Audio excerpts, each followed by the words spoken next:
it's a real artist's album.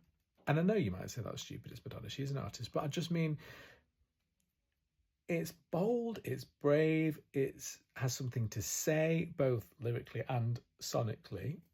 Um, I almost think it's wrong for it to be called Confessions 2, because it implies that it's a follow on from Confessions 1 and that it's somehow, I don't know, it somehow couldn't stand alone from that. Well, it absolutely could. I mean, the album could be called, I don't know, Danceable, for example, and just have no connection to Confessions 1.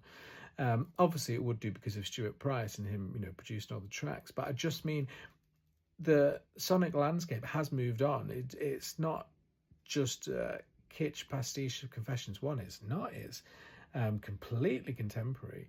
But also, it doesn't feel like she's trying to do a sequel to Confessions 1. It feels like she's an artist, experimenting with sounds and music in today's musical landscape, and talking about her life and her opinions and things that have happened to her. It's an album that sounds like Madonna. Again, you might say it's obvious it is Madonna, but there's some tracks in the recent past that almost could be anybody that she's released, and I don't mean that in a bad way. I mean, she's great, but this is Madonna being an artist with something to say.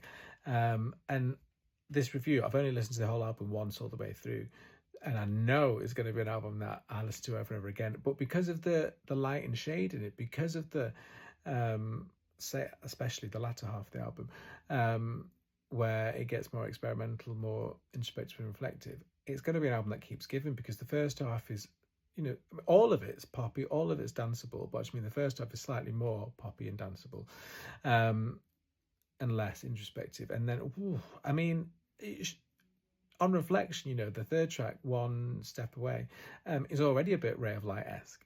So that gives you the hint. But yeah, I just wasn't expecting it. Sometimes I describe an album as either being a square or a cube, and they can be flat and have dimensions in, the upper and lower and east to west. And, but some albums lack depth and space. But this is one of those albums that I would say is a cube, not a square, where there is dimensions to it, of lyrical depth, of sonic depth, but also shallow funness as well. Yeah, I've only listened to it once, and I'm obviously rambling on because I'm stunned by it. But I'm going to keep listening. I'll probably do another review, and I've listened to it a few times.